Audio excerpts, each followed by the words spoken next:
Welcome to William Shakespeare's Richard II.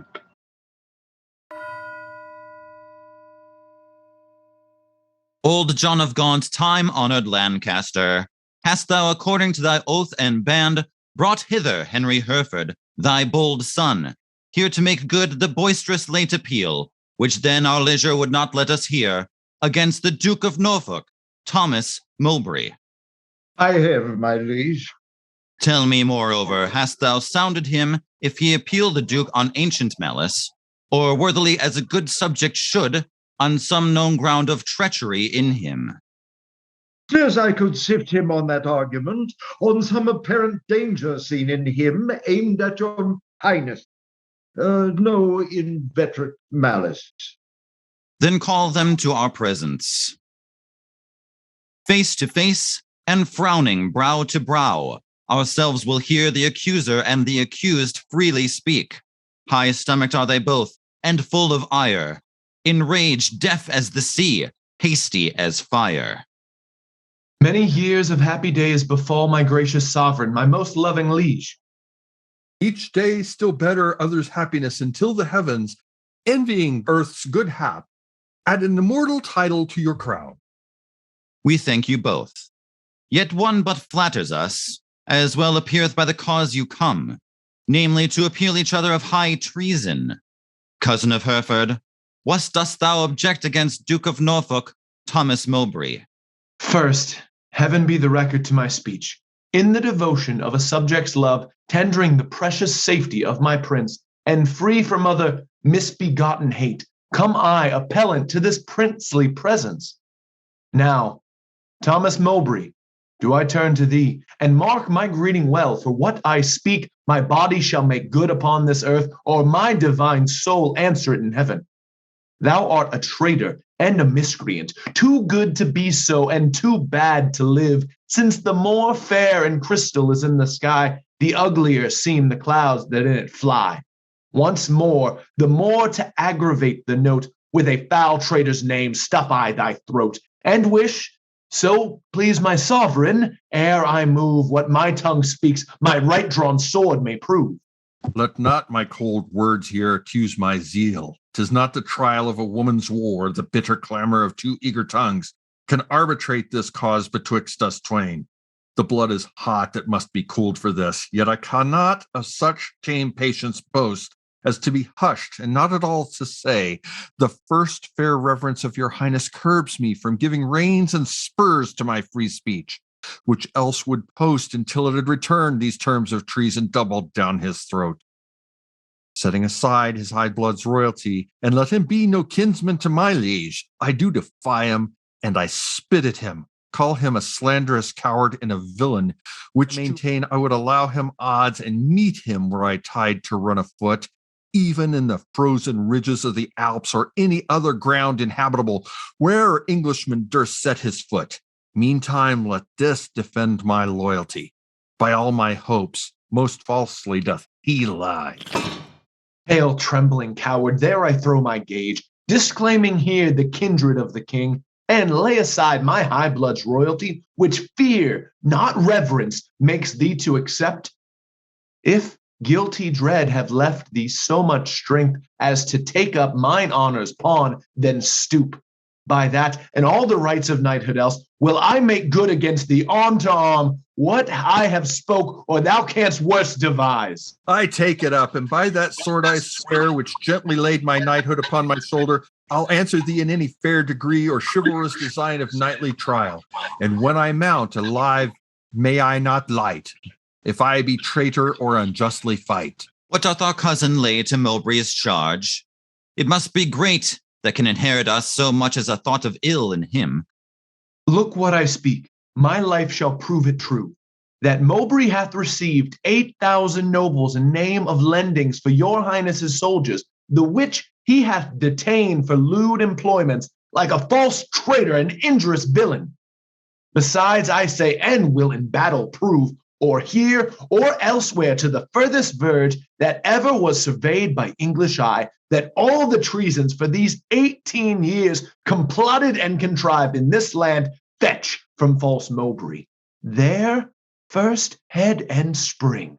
Further, I say, and further will maintain upon his bad life to make all this good, that he did plot the Duke of Gloucester's death, suggest his soon believing adversaries, and consequently, like a traitor coward, sluiced out his innocent soul through the streams of blood, which blood, like sacrificing Abel's, cries, even from the tongueless caverns of the earth, to me for justice and rough chastisement.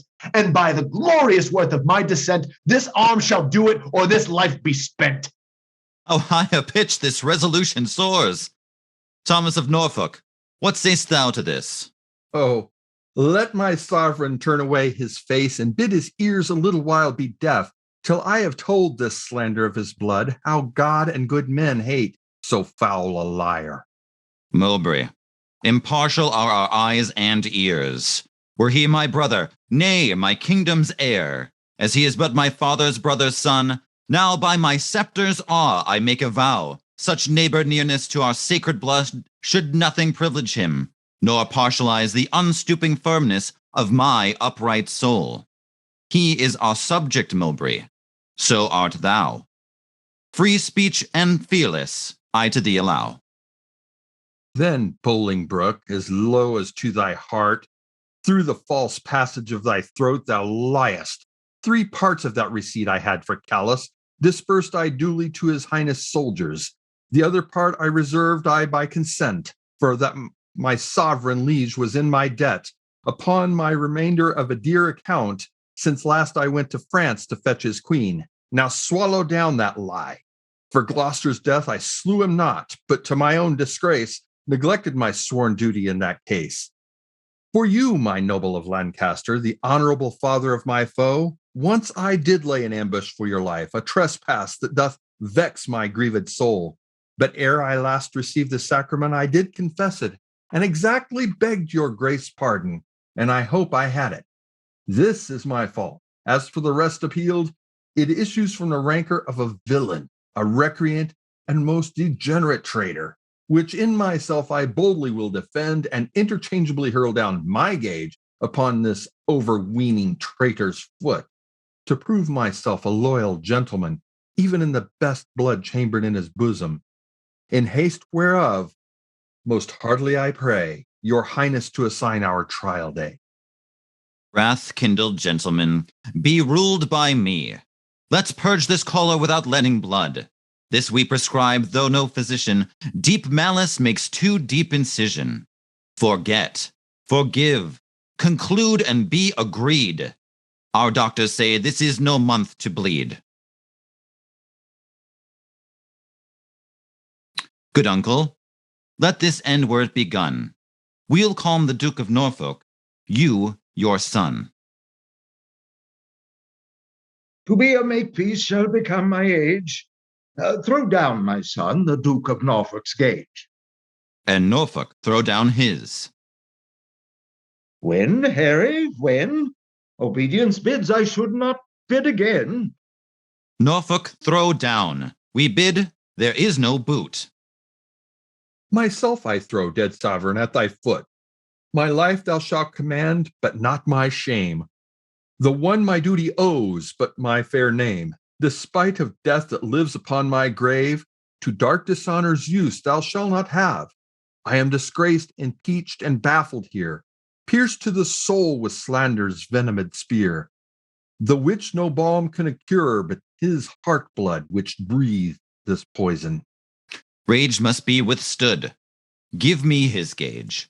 Lions make leopards tame. Yea, but not change his spots. Take but my shame, and I resign my gage, my dear lord. The purest treasure mortal times can afford is a spotless reputation. That away, men are but gilded loam or painted clay. A jewel in a 10 times barred up chest is a bold spirit in a loyal breast. Mine honor is my life, both grow in one. Take honor from me, and my life is done. Then, dear my liege, mine honor let me try. In that I live, and for that I will die. Cousin, throw up your gage. Do you begin? O God, defend my soul from such deep sin. Shall I seem crestfallen in my father's sight? or with pale beggar fear impeach my height before this outdared dastard, ere my tongue shall wound my honor with such feeble wrong, or sound so base a parley. My teeth shall tear this slavish motive of recanting fear, and spit it bleeding in his high disgrace, where shame doth harbor even in Mowbray's face. We were not born to sue, but to command, which since we cannot do to make you friends, be ready as your lives shall answer it, at Coventry upon St. Lambert's day. There your swords and lances shall arbitrate the swelling difference of your settled hate. Since we cannot atone you, we shall see justice design the victor's chivalry. Lord Marshal, command our officers at arms. Be ready to direct these home alarms. Alas, the part I had in Woodstock's blood doth more solicit me than your exclaims to stir against the butchers of his life. But since correction lieth in those hands which made the fault, that we cannot correct, put we our quarrel to the will of heaven, who, when they see the hours ripe on earth, will rain hot vengeance on offenders' heads. Finds brotherhood in thee no sharper spur, hath love in thy old blood no living fire. Edward's 7 sons, whereof thyself art one, were as 7 vials of his sacred blood, or 7 fair branches springing from one root. Some of those 7 are dried by nature's course, some of those branches by the destiny's cut. But Thomas, my dear lord, my life, my Gloucester, 1 vial full of Edward's sacred blood, 1 flourishing branch of his most royal root is cracked, and all the precious liquor spilt, is hacked down, and his summer leaves all faded by envy's hand and murder's bloody axe. Gaunt, his blood was thine, that bed, that womb, that metal, that self-mold that fashioned thee made him a man. And though thou liv'st and breathest, yet art thou slain in him. Thou dost consent in some large measure to thy father's death, in that thou seest thy wretched brother die, who was the model of thy father's life. Call it not patience, God. It is despair. In suffering thus thy brother to be slaughtered, thou showst the naked pathway to thy life, teaching stern murder how to butcher thee. That which in mean men we entitle patience is pale, cold cowardice in noble breasts. What shall I say? To safeguard thine own life, the best way is to venge my Gloucester's death. God's is the quarrel. For God's substitute, his deputy, anointed in his sight, hath caused his death. The which, if wrongfully, let heaven revenge. For I may never lift an angry arm against his minister. Where then, alas, may I complain myself? To God, the widow's champion and defense. Why then, I will. Farewell, old Gaunt. Thou goest to Coventry, there to behold our cousin Hereford and fell Mowbray fight. Oh, sit my husband's wrongs on Hereford's spear, that it may enter butcher Mowbray's breast. Or if misfortune miss the first career, be Mowbray's sins so heavy in his bosom, they may break his foaming courser's back and throw the rider headlong in the lists, a caitiff recreant to my cousin Hereford. Farewell, old Gaunt, thy sometimes brother's wife, with her companion, grief, must end her life. Sister, farewell. I must to Coventry. As much good stay with thee as goes with me. Yet one word more. Grief boundeth where it falls, not with the empty hollowness, but wait.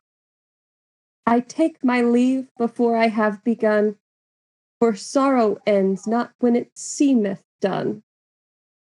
Commit me to thy brother, Edmund York. Lo, this is all. Nay, yet depart not so. Though this be all, do not so quickly go. I shall remember more. Bid him, what? With all good speed at Pleshy visit me. Alack, and what shall good old York there see but empty lodgings and unfurnished walls, unpeopled offices, untrodden stones? And what here therefore welcome but my groan? Therefore commend me. Let him not come there to seek out sorrow that dwells everywhere. Desolate, desolate will I hence and die. The last leave of thee takes my weeping eye. My lord Almerle, is Harry Hereford armed? Yea, at all points, and longs to enter in. The Duke of Norfolk, sprightly and bold, stays but the summons of the appellate's trumpet. Why then the champions are prepared, and stay for nothing but his majesty's approach.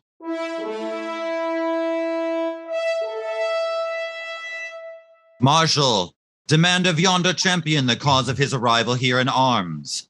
Ask him his name and orderly proceed to swear him in the justice of his cause. Ah, in God's name and the king's, say who thou art, and why thou comest thus knightly clad in arms, against what man thou comest, and what thy quarrel. Speak truly on thy knighthood and thy oath, and so defend thee heaven and thy valor. My name is Thomas Mowbray, Duke of Norfolk, who hither come engaged by my oath, which God defend a knight should violate, both to defend my loyalty and truth to God, my king, and my succeeding issue against the Duke of Hereford that appeals me, and by the grace of God and this mine arm, to prove him in defending of myself a traitor to my God, my king, and me. And as truly as I fight, defend me, heaven. Marshal, ask yonder knight in arms both who he is, and why he cometh hither thus plated in habiliments of war, and formally, according to our law, depose him in the justice of his cause. What is thy name, and wherefore comest thou hither before King Richard in his royal lists? Against whom comest thou, and what's thy quarrel? Speak like a true knight, so defend thee heaven.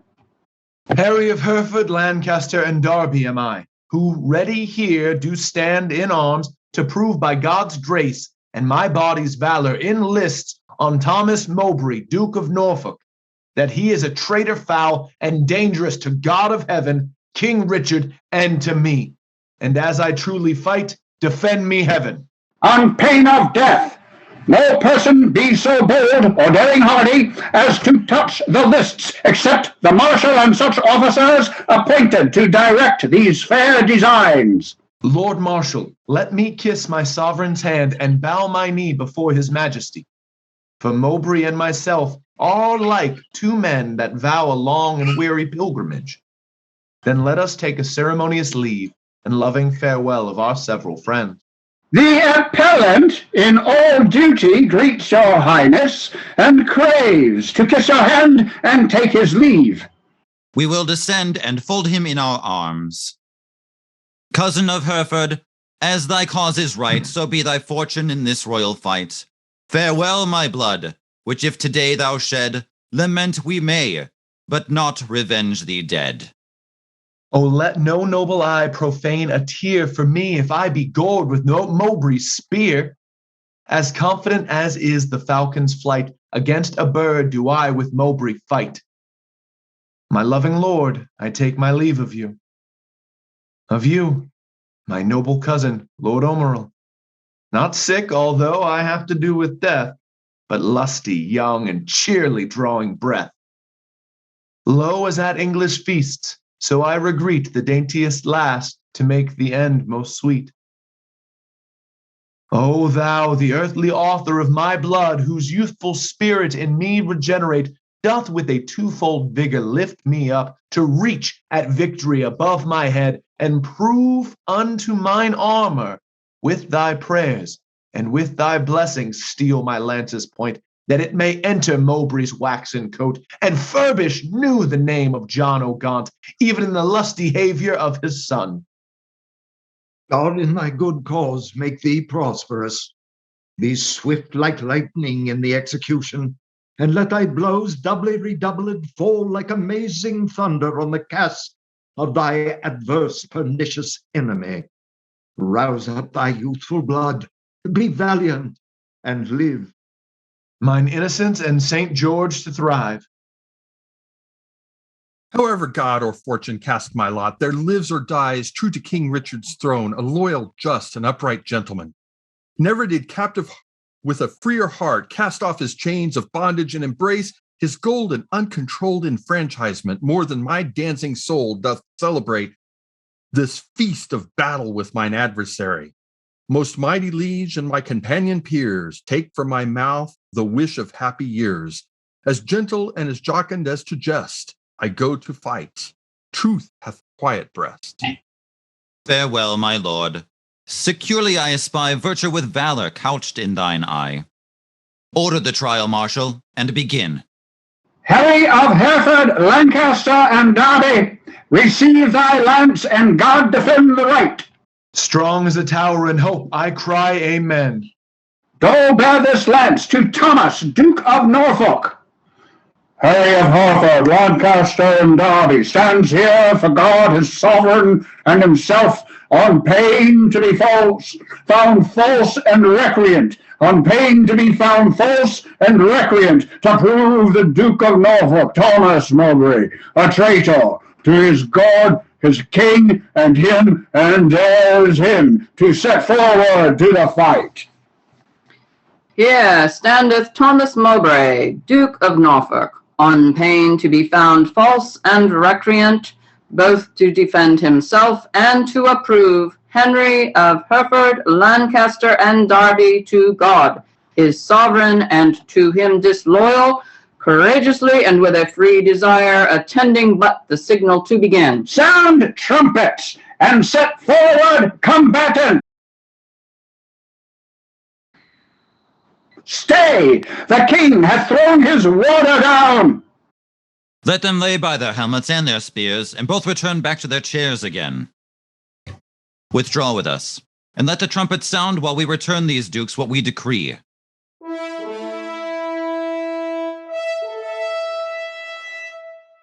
Draw near, and list what with our counsel we have done, for that our kingdom's earth should not be soiled with that dear blood which it had fostered, and for our eyes do hate the dire aspect of civil wounds ploughed up with neighbor's sword, and for we think the eagle-winged pride of sky-aspiring and ambitious thoughts with rival-hating envy set on you to wake our peace, which in our country's cradle draws the sweet infant breath of gentle sleep, which so roused up with boisterous untuned drums, with harsh resounding trumpets dreadful bray, and grating shock of wrathful iron arms, might from our quiet confines fright fair peace, and make us wade even in our kindred's blood. Therefore, we banish you our territories. You, cousin Hereford, upon pain of life, till twice 5 summers have enriched our fields, shall not regreet our fair dominions, but tread the stranger paths of banishment. Your will be done. This must my comfort be. That sun that warms you here shall shine on me, and those his golden beams to you here lent shall point on me and gild my banishment. Norfolk, for thee remains a heavier doom, which I with some unwillingness pronounce. The sly, slow hours shall not determinate the dateless limit of thy dear exile. The hopeless word of never to return, breathe I against thee, upon pain of life. A heavy sentence, my most sovereign liege, and all unlooked for from your highness' mouth. A dearer merit, not so deep a maim as to be cast forth in the common air, have I deserved at your highness' hands. The language I have learned these 40 years, my native England, now must I forego. And now my tongue's use is to me no more than an unstringed viol or harp, or like a cunning instrument cased up or being open put into his hands that knows no touch to tune the harmony. Within my mouth you have enjailed my tongue, doubly portcullised with my teeth and lips, and dull, unfeeling, barren ignorance has made my jailer to attend on me. I'm too old to fawn upon a nurse, too far in years to be a pupil now. What is thy sentence then but speechless death, which robs my tongue from breathing native breath? It boots thee not to be compassionate, after our sentence plaining comes too late. Then thus I turn from my country's light to dwell in solemn shades of endless night. Return again and take an oath with thee. Lay on our royal sword your banished hands. Swear by the duty that you owe to God. Our part therein we banish with yourselves, to keep the oath that we administer. You never shall, so help you truth and God, embrace each other's love in banishment, nor never look upon each other's face, nor never write, regreet, nor reconcile this lowering tempest of your homebred hate, nor never by advised purpose meet to plot, contrive, or complot any ill against us, our state, our subjects, or our land. I swear. And I to keep all this. Norfolk, so far as to mine enemy, by this time had the king permitted us, one of our souls had wandered in the air, banished this fair sepulchre of our fair flesh. As now our flesh is banished from this land, confess thy treasons ere thou fly the realm. Since thou hast far to go, bear not along the clogging burden of a guilty soul. No, Bolingbroke, if ever I were a traitor, my name be blotted from the book of life, and I from heaven banished as from hence. But what thou art, God, thou, and I do know, and all too soon I fear the king shall rue. Farewell, my liege. Now no way can I stray, save back to England. All the world's my way. Uncle, even in the glasses of thine eyes I see thy grieved heart. Thy sad aspect hath from the number of his banished years plucked 4 away. 6 frozen winters spent, return with welcome home from banishment. How long a time lies in one little word.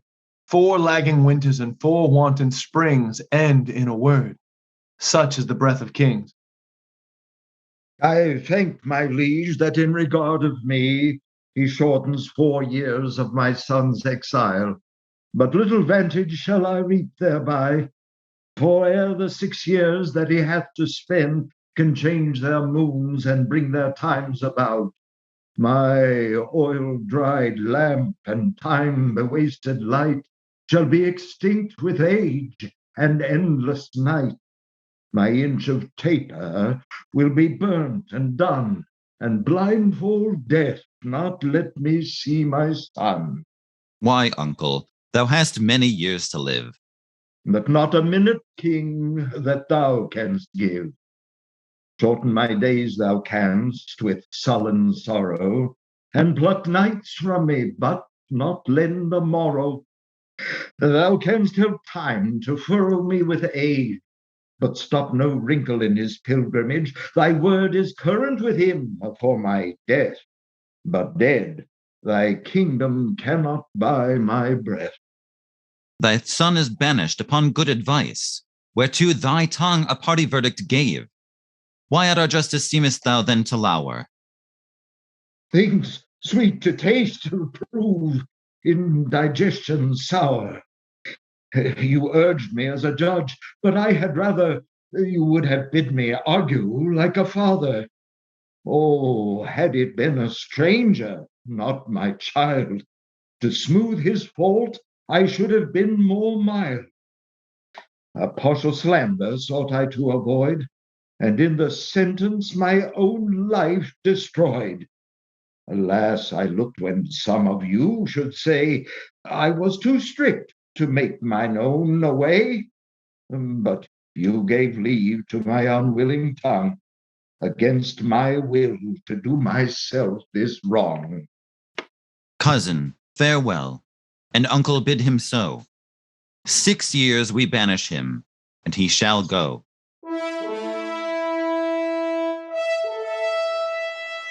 Cousin, farewell. What presence must not know? From where you do remain, let paper show. My lord, no leave take I, for I will ride as far as land will let me by your side. Oh, to what purpose dost thou hoard thy words, that thou returnst no greeting to thy friends? I have too few to take my leave of you, when the tongue's office should be prodigal to breathe the abundant dolor of the heart. Thy grief is but thy absence for a time. Joy absent, grief is present for that time. What is 6 winters? They are quickly gone. To men enjoy, but grief makes 1 hour 10. Call it a travel that thou takest for pleasure. My heart will sigh when I miscall it so, which finds it an enforced pilgrimage. The sullen passage of thy weary steps esteem as foil wherein thou ought to set the precious jewel of thy home return. Nay, rather every tedious stride I make will but remember me what a deal of world I wander from the jewels that I love. Must I not serve a long apprenticehood to foreign passages, and, in the end, having my freedom, boast of nothing else but that I was a journeyman to grief? All places that the eye of heaven visits are to a wise man port and happy haven. Teach thy necessity to reason thus. There is no virtue like necessity. Think not the king did banish thee, but thou the king. Woe doth a heavier sit where it perceives it is but faintly borne. Go, say I sent thee forth to purchase honor, and not the king exiled thee. Or suppose devouring pestilence hangs in our air, and thou art flying to a fresher clime. Look what thy soul holds dear, imagine it to lie the way thou goest, not whence thou comest. Suppose the singing birds musicians, the grass whereon thou treadst the presents strewed, the flowers fair ladies, and thy steps no more than a delightful measure and a dance. For gnarling sorrow hath less power to bite the man that mocks at it and sets it light. Oh, who can hold a fire in his hand by thinking on the frosty Caucasus, or cloy the hungry edge of appetite by bare imagination of a feast, or wallow naked in December snow by thinking on fantastic summer's heat? Oh no, the apprehension of the good gives but the greater feeling to the worse. Fell sorrow's tooth doth never rankle more than when he bites, but lances not the sore. Come, come, my son, bring thee on thy way. Had I thy youth and cause, I would not stay. Then England's ground farewell, sweet soil adieu. My mother and my nurse that bears me yet, wherever I wander, boast of this I can, though banished, yet a true-born Englishman. We did observe. Cousin O'Merle, how far brought you High Hereford on his way? I brought High Hereford, if you call him so, but to the next highway, and there I left him. And say, what store of parting tears were shed? Faith, none for me, except the northeast wind, which then blew bitterly against our faces, awaked the sleeping room, and so by chance did grace our hollow parting with a tear. What said our cousin when you parted with him? Farewell. And for my heart disdained that my tongue should so profane the word that taught me craft, to counterfeit depression of such grief that words seemed buried in my sorrow's grave. Merry with the word farewell, the lengthened hours and added years to his short banishment, he should have had a volume of farewell. But since it would not, he had none of me. He is our cousin. But 'tis doubt, when time shall call him home from banishment, whether our kinsmen come to see his friends. Ourself and Bushy observed his courtship to the common people, how he did seem to dive into their hearts with humble and familiar courtesy, what reverence he did throw away on slaves, wooing poor craftsmen with the craft of smiles and patient underbearing of his fortune, as 'twere to banish their effects with him. Off goes his bonnet to an oyster wench.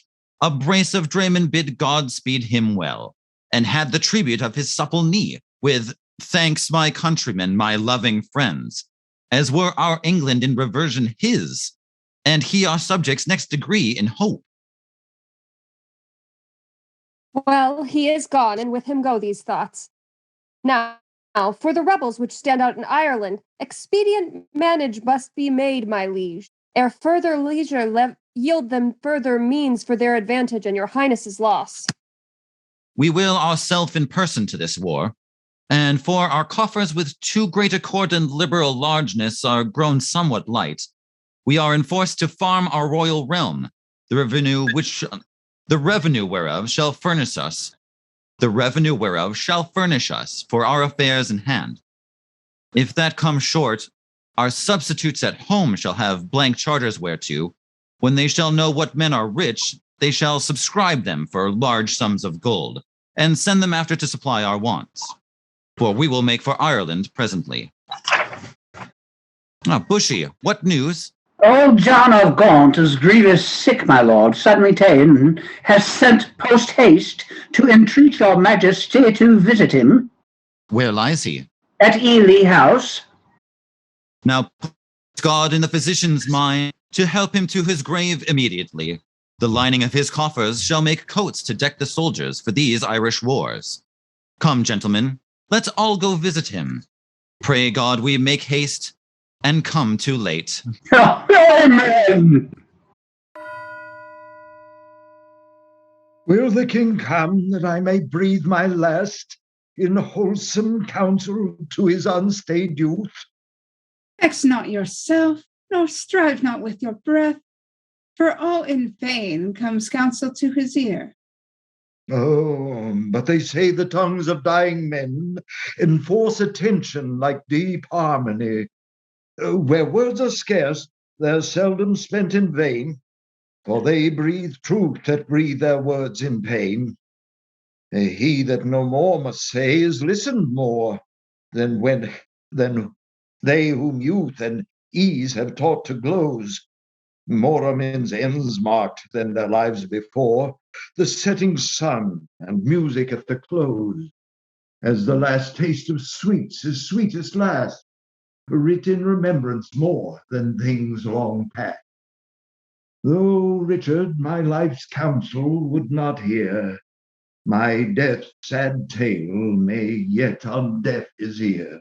No, it is stopped with other flattering sounds, as praises of whose taste the wise are fond, lascivious meters to whose venom sound the open ear of youth doth always listen. Report of fashions in proud Italy, whose manners still are tardy, apish nation limps after in base imitation. Where doth the world thrust forth the vanity, so it be new, there's no respect how vile, that is not quickly buzzed into his ear. Then all too late comes counsel to be heard, where will doth mutiny with wit's regard. Direct not him whose way himself will choose. 'Tis breath thou lackest, and that breath wilt thou lose. Methinks I am a prophet new inspired, and thus expiring do foretell of him. His rash fierce blaze of riot cannot last, for violent fires soon burn out themselves. Small showers last long, but sudden storms are short. He tires betimes that spurs too fast betimes. With eager feeding, food doth choke the feeder. Like vanity, insatiate cormorant, consuming means soon preys upon itself. This royal throne of kings, this sceptered isle, this earth of majesty, this seat of Mars, this other Eden, demi-paradise, this fortress built by nature for herself against infection and the hand of war, this happy breed of men, this little world, this precious stone set in the silver sea, which serves it in the office of a wall or as a moat defensive to a house against the envy of less happier land. This blessed plot, this earth, this realm, this England, this nurse, this teeming womb of royal kings, feared by their breed and famous by their birth, renowned for their deeds, as far from home for Christian service and true chivalry as is the sepulchre and stubborn Jewry of the world's ransom, blessed Mary's Son. This land of such dear souls, this dear, dear land, dear for its reputation through the world, is now leased out. I die pronouncing it, like to a tenement or a pelting farm. England bound in with the triumphant sea, whose rocky shores beats back the envious siege of watery Neptune, is now bound in with shame, with inky blots and rotten parchment bonds. That England that was wont to conquer others hath made a shameful conquest of itself. Ah, would the scandal vanish with my life! How happy then were my ensuing death! The king is come. Deal mildly with his youth, for young hot colts being raged do rage the more. How fares our noble Uncle Lancaster? What comfort, man? How is't with aged Gaunt? Oh, how that name befits my composition. Old Gaunt indeed, and gaunt in being old. Within me grief hath kept a tedious fast, and who abstains from meat that is not gone? For sleeping England long time have I watched. Watching breeds leanness. Leanness is all gone. The pleasure that some fathers feed upon is my strict fast. I mean my children's looks, and therein fasting hast thou made me gone. Gaunt am I for the grave, gaunt as a grave whose hollow womb inherits naught but bones. Can sick men play so nicely with their names? No, misery makes sport to mock itself. Since thou dost seek to kill my name in me, I mock my name, great king, to flatter thee. Should dying men flatter those that live? No, no, men living flatter those that die. Thou now a dying say'st thou flatterest me. Oh no, thou diest, though I the sicker be. I am in health, I breathe, and see thee ill. And now he that made me knows I see thee ill, ill in myself to see, and in thee seeing ill. Thy deathbed is no lesser than thy land, wherein thou liest in reputation sick, and thou, too careless patient as thou art, commits thy anointed body to the care of those physicians that first wounded thee. 1,000 flatterers sit within thy crown, whose compass is no bigger than thy head. And yet encaged in so small a verge, the waste is no whit lesser than thy land. Oh, had thy grandsire with a prophet's eye seen how his son's son should destroy his sons, from forth thy reach he would have laid thy shame, deposing thee before thou wert possessed, which art possessed now to depose thyself. Why, cousin, wert thou regent of the world, it were a shame to let this land by lease, but for thy world enjoying but this land, is it not more than shame to shame it so? Landlord of England art thou now, not king. Thy state of law is bondslave to the law. And thou a lunatic, lean-witted fool, presuming on an ague's privilege, darest with thy frozen admonition make pale our cheek, chasing the royal blood with fury from his native residence. Now by my seat's right, royal majesty, wert thou not brother to great Edward's son, this tongue that runs so roundly in thy head should run thy head from thy unreverent shoulders. Oh, spare me not, my brother Edward's son, for that I was his father Edward's son. That blood already, like the pelican, hast thou tapped out and drunkenly caroused. My brother Gloucester, plain, well-meaning soul, whom fair befall in heaven amongst happy souls, may be a precedent and witness good that thou respect'st not spilling Edward's blood. Join with the present sickness that I have, and thy unkindness be like crooked age to crop at once a long too withered flower. Live in thy shame, but die not shame with thee. These words hereafter thy tormentors be. Convey me to my bed, then to my grave. Love they to live that love and honor have. Let them die that age and sullens have. For both hast thou, and both become the grave. I do beseech your majesty, impute his words to wayward sickliness and age in him. He loves you, on my life, and holds you dear as Harry, Duke of Hereford, were he here. Right. You say true. As Hereford's love, so his. As theirs, so mine. And all be as it is. My liege, old Gaunt commends him to your majesty. What says he? Nay, nothing. All is said. His tongue is now a stringless instrument. Words, life, and all old Lancaster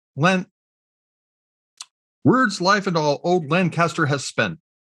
Be York the next that must be bankrupt so? Though death be poor, it ends in mortal woe.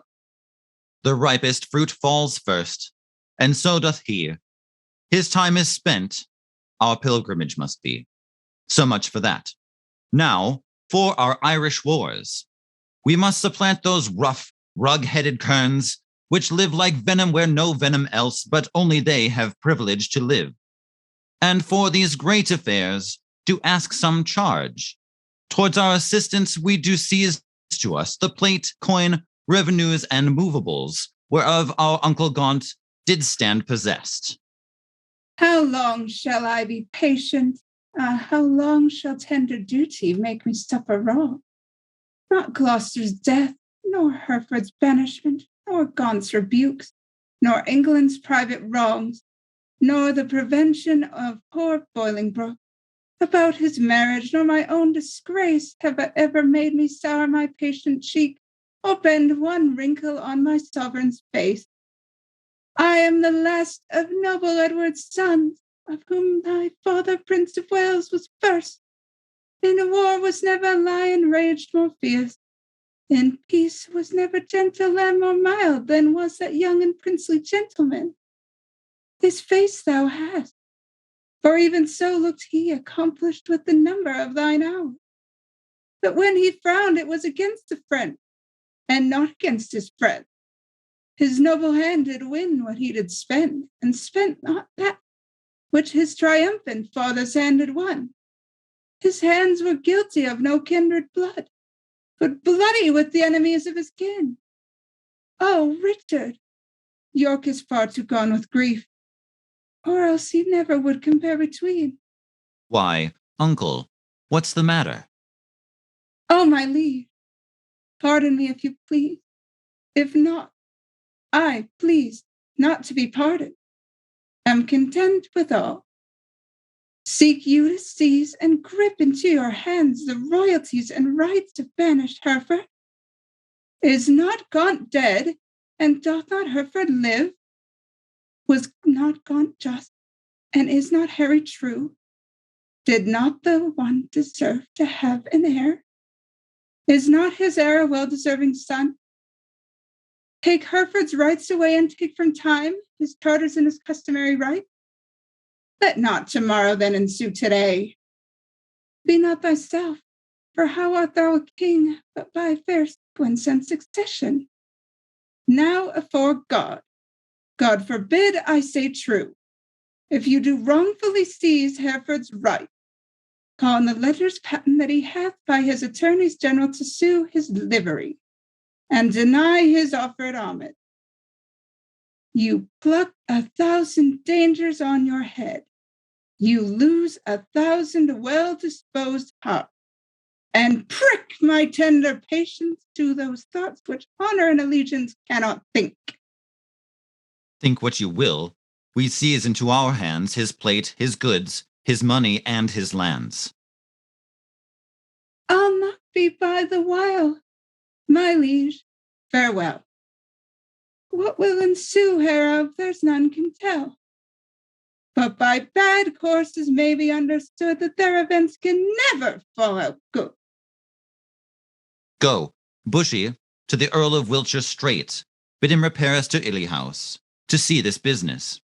Tomorrow next we will for Ireland, and 'tis time I trow, and we create in absence of ourselves our Uncle York, Lord of Governor of England, for he is just, and always loved us well. Come on, our queen, tomorrow must we part. Be merry, for our time of stay is short.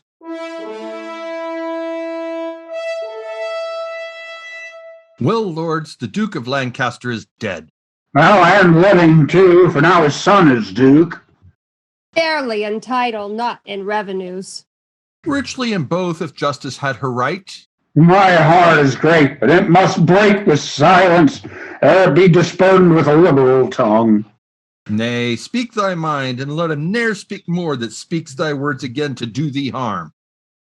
'Tins that thou wouldst speak to the Duke of Hereford. If it be so, out with the boldly man. Quick is mine ear to hear good of good towards him. No good at all that I can do for him, unless you call it good to pity him, bereft and gelded of his patrimony. Now, afore God, 'tis shame such wrongs were born in.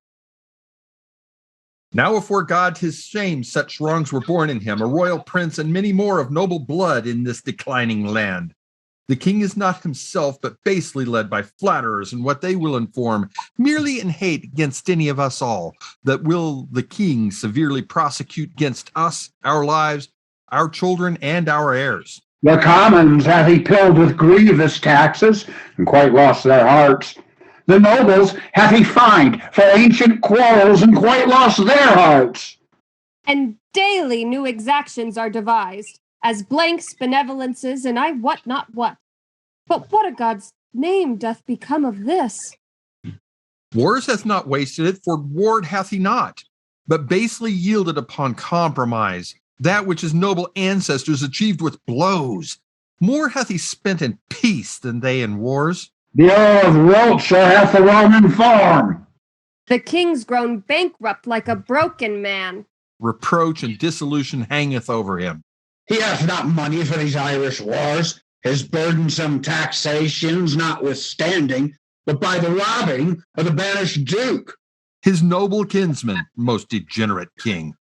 But lords, we hear this fearful tempest sing, yet see no shelter to avoid the storm. We see the wind set sore upon our sails, and yet we strike not, but securely perish. We see the very wrack that we must suffer, and avoided is the danger now for suffering, so the causes of our wrack. Not so. Even through the hollow eyes of death I spy life peering, but I dare not say how near the tidings of our comfort is. Nay, let us share thy thoughts as thou dost ours. Be confident to speak, Northumberland. We three are but thyself, and speaking so, thy words are but as thoughts. Therefore, be bold. Then thus, I have from Port LeBlanc, a bay in Bretagne, received intelligence that Harry, Duke of Hereford, Reynold Lord Cobham, the son of Richard, Earl of Arundel, that late broke from the Duke of Exeter, his brother, Archbishop late of Canterbury, Sir Thomas Erpingham, Sir John Ramsden, Sir John Norbury, Sir Robert Waterton, and Francis Coyne, all these well furnished by the Duke of Bretagne, with 8 tall ships, 3,000 men of war, are making hither with all due expedience, and shortly mean to touch our northern shore. Perhaps they had ere this, but that they stay the first departing of the king for Ireland. If we then shall shake off our slavish yoke, imp out our drooping country's broken wing, redeem from broken pawn the blemished crown, wipe off the dust that hides our scepter's guilt, and make high majesty look like itself, away with me and post to Ravenspur. But if you faint his fear to doing so, stay and be secret, and myself will go. To horse, urge doubts to them that fear. Hold out my horse, and I will first be there. Madam, your majesty is much too sad. You promised when you parted with the king to lay aside life-harming heaviness and entertain a cheerful disposition. To please the king I did. To please myself I cannot do it. Yet I know no cause why I should welcome such a guest as grief, save bidding farewell to so sweet a guest as my sweet Richard. Yet again, methinks some unborn sorrow, ripe in fortune's womb, is coming toward me, and my inward soul with nothing trembles at something it grieves more than with parting from my lord the king. Each substance of a grief hath 20 shadows, which shows like a grief itself, but is not so. For sorrow's eyes, glazed with blinding tears, divides one thing entire to many objects, like perspectives, which rightly gazed upon show nothing but confusion. Eyed awry, distinguish form. So your sweet majesty, looking awry upon your lord's departure, finds shapes of grief more than himself to wail, which, looked upon as it is not but shadows of what is not. Then, thrice gracious queen, more than your lord's departure weep not, more is not seen, or if it be, 'tis with false sorrow's eye, which for things true weeps things imaginary.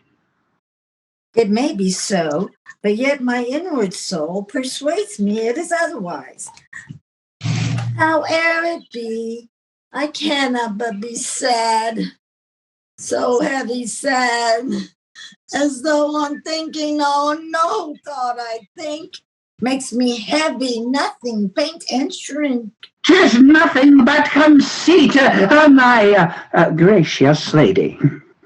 'Tis nothing less. Conceit is still derived from some forefather grief. Mine is not so, for nothing hath begot my something grief, or something hath the nothing that I grieve. 'Tis in reversion that I do possess, but what it is that is not yet known what, I cannot name. 'Tis nameless woe I wot. God save your majesty, and well met, gentlemen. I hope the king is not yet shipped for Ireland. Why hopest thou so? 'Tis better hope he is, for his designs crave haste. His haste good hope. Then wherefore dost thou hope he is not shipped? That he, our hope, might have retired his power, and driven into despair an enemy's hope, who strongly hath set footing in this land. The banished Bolingbroke repeals himself, and with uplifted arms is safe arrived at Ravensburg. Now God in heaven forbid. Ah, madam, 'tis too true. And that is worse. The Lord Northumberland, his son young Henry Percy, the lords of Ross, Beaumont, and Willoughby, with all their powerful friends, are fled to him. Why have you not proclaimed Northumberland and all the rest revolted faction traitors? We have. Whereupon the Earl of Worcester hath broken his staff, resigned his stewardship, and all the household servants fled with him to Bolingbroke. So, Green, thou art the midwife to my woe, and Bolingbroke my sorrow's dismal heir. Now hath my soul brought forth her prodigy, and I, a gasping new delivered mother, have woe to woe, sorrow to sorrow joined. Despair not, madame. Who shall hinder me? I will despair and be at enmity with cousin Hope. He is a flatterer, a parasite, a keeper back of death, who gently would dissolve the bands of life which false hope lingers in extremity. Here comes the Duke of York. What signs of war about his aged neck? Oh, full of careful business are his looks. Uncle, for God's sake, speak comfortable words. Should I do so, I should belie my thought. Comfort's in heaven, and we are on the earth, where nothing lives but cross, cares, and grief. Your husband, he is gone to save far off, whilst others come to make him lose at home. Here I am left to underprop his land, who, weak with age, cannot support myself. Now comes the sick hour that his surfeit made. Now shall he try his friends that flattered him. Oh, my lord, your son was gone before I came. He was? Why, so. Go all which way it will. The nobles, they are fled. The commons, they are cold. And will, I fear, revolt on Hereford's side. Sirrah, get thee to Pleshy to my sister Gloucester. Bid her send me presently £1,000. Hold, take my ring. Oh, my lord, I forgot to tell your lordship, today as I came by, I called there. No, but I shall grieve you to report the rest. What is it, knave? An hour before I came, the Duchess died. God for his mercy. What a tide of woes comes rushing on this woeful land at once. I know not what to do, I would to God, so my untruth had not provoked him to it. The king had cut off my head with my brothers. What? Are there no posts dispatched for Ireland?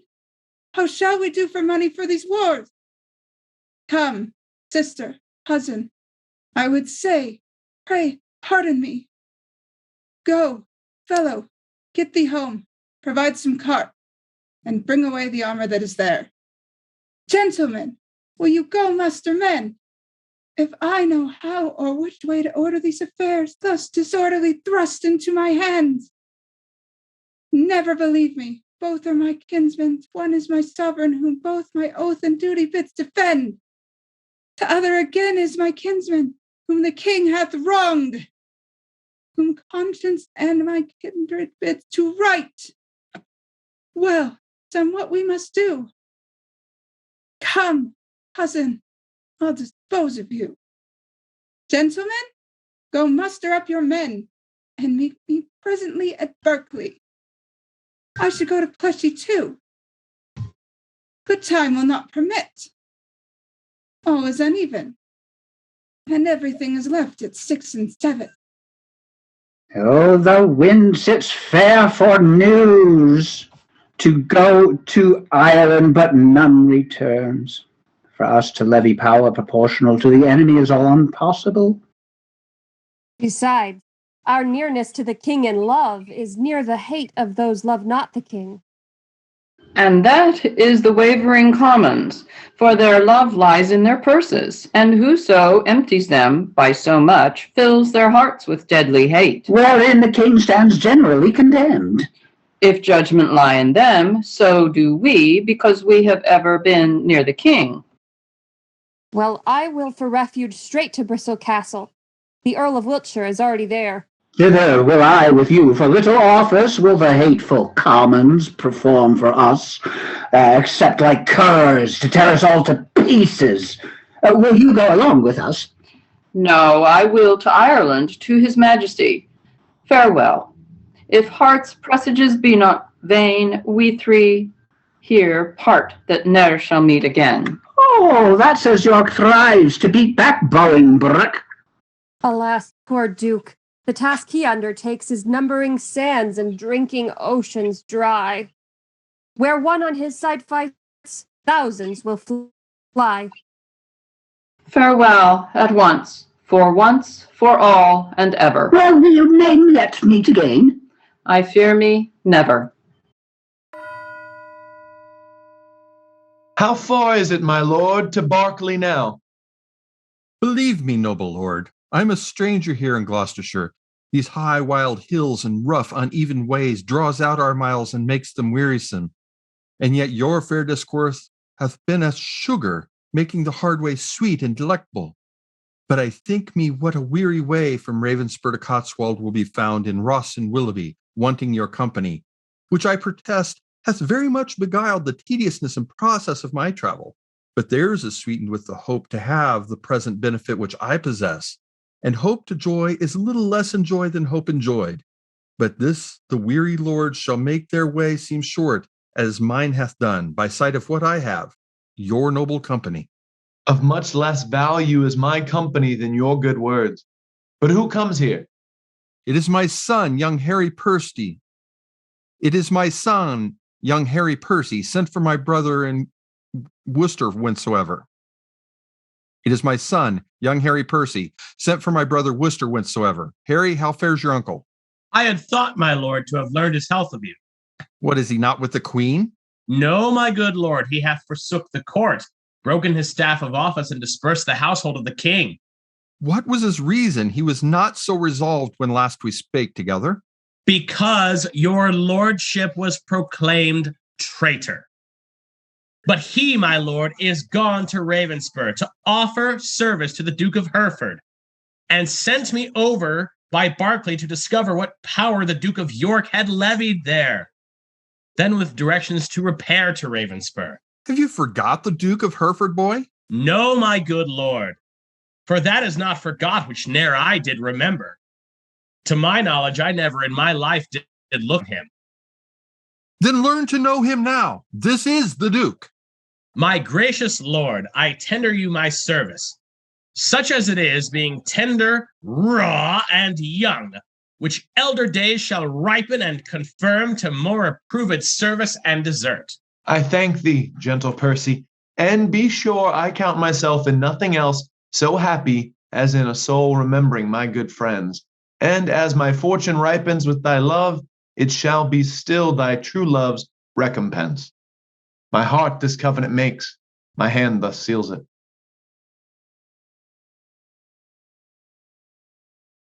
How far is it to Berkeley, and what stir keeps good old York there with his men of war?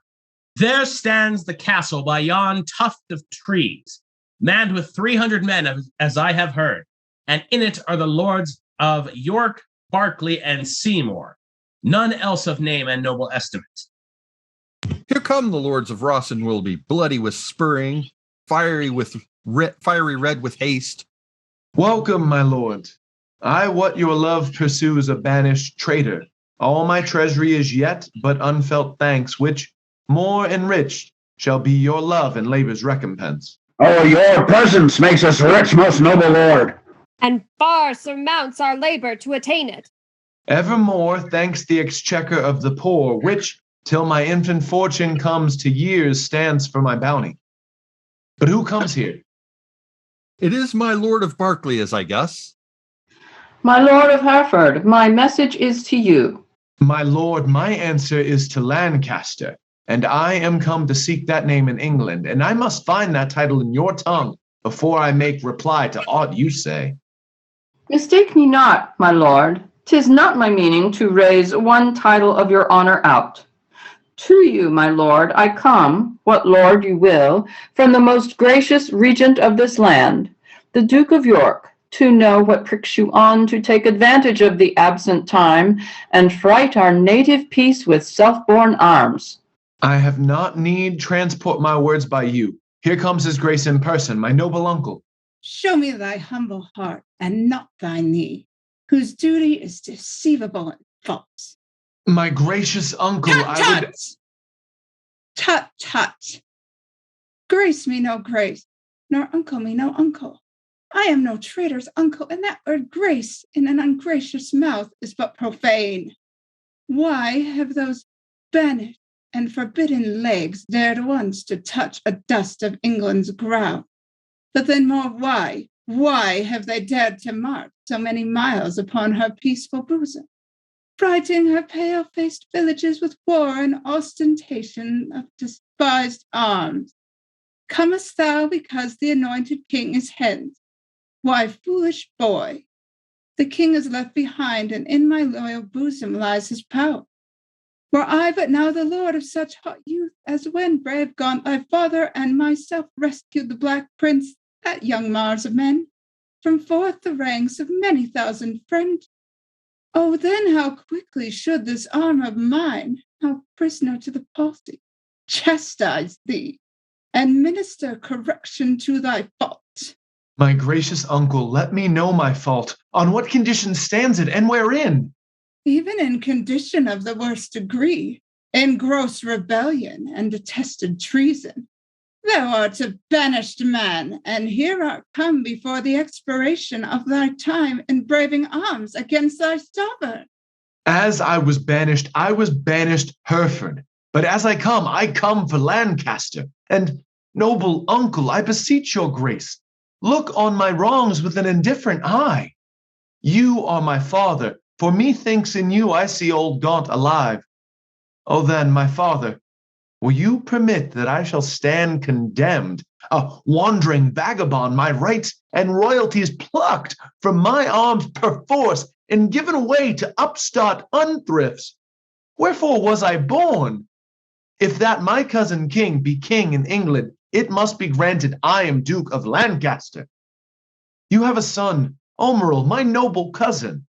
Had you first died and he been thus trud down, and ye should have found his uncle Gaunt a father to rouse his wrongs and chase them to the bay.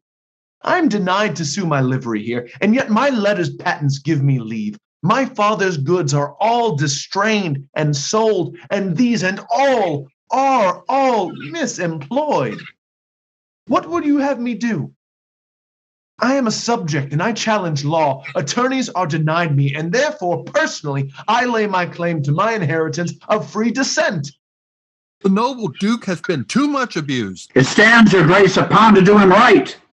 Base men by his endowments are made great. My lords of England, let me tell you this. I have had feeling of my cousin's wrongs and labored all I could to do him right. But in this kind to come, in braving arms, be his own carver, and cut out his way to find out right with wrong, it may not be. And you that do abet him in this kind, cherish rebellion, and are rebels all. The noble Duke has sworn his coming is but for his own, and for the right of that, we have all strongly sworn to give him aid, and let him ne'er see joy that breaks that oath. Well, well, I see the issue of these arms. I cannot mend it. I must needs confess. Because my power is weak and all ill left. But if I could, by him that gave me life, I would attach you all and make you stoop unto the sovereign mercy of the king. But since I cannot, be it known unto you, I do remain as neutral. So fare you well. Unless you please to enter in the castle, and there repose you for this night. An offer, uncle, that we will accept. But we must win your grace to go with us to Bristol Castle, which they say is held by Bushy, Bagot, and their complices, the caterpillars of the Commonwealth, which I have sworn to weed and pluck away. It may be I will go with you, but yet I'll pause, for I am loath to break our country's law. Nor friends, nor foes, to me welcome you all. Things past redress are now with me past care.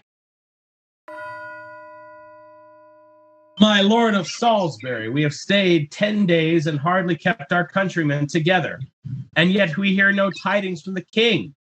Therefore we will disperse ourselves. Farewell. Stay yet another day, thou trusty Welshman. The king reposeth all his confidence in thee. His thought, the king is dead. We will not stay. The bay trees in our country are all withered, and meteors fright the fixed stars of heaven. The pale-faced moon looks bloody on the earth, and lean-looked prophets whisper fearful change. Rich men look sad, and ruffians dance and leap, the one in fear to lose what they enjoy, the other to enjoy by rage and war. These signs forerun the death or fall of kings. Farewell.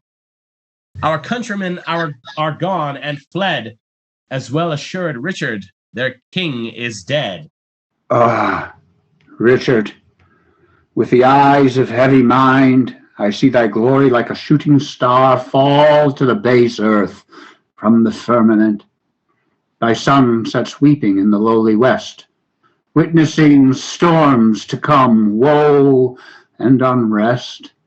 Thy friends are fled to wait upon thy foes, and crossly to thy good all fortune goes. Thank you for listening to MCCT's online performance of Richard II, Acts 1 and 2. Here is your cast. Hello, I'm Bill Govey. Hello, I'm Eric P. Van Gucht. Hello, my name is Heather Lee Cameron, and I played the Duke of York. Hi, I'm Janet Templeton Heiss. Hey folks, Kenny Hertling. I was playing Bolingbroke. Hi, I'm Lindsay Alexander, and I played the Duchess of Gloucester, Green, and Willoughby. Hello, my name is Mary Ann Irea, and I played Queen Isabella. I'm Roy Sillings, and I played Old Gaunt. I'm not dead yet. I'm Steve Heiss. I played a bunch of people. Thanks, everybody. I'm Thomas Tiggleman, and I was playing King Richard II.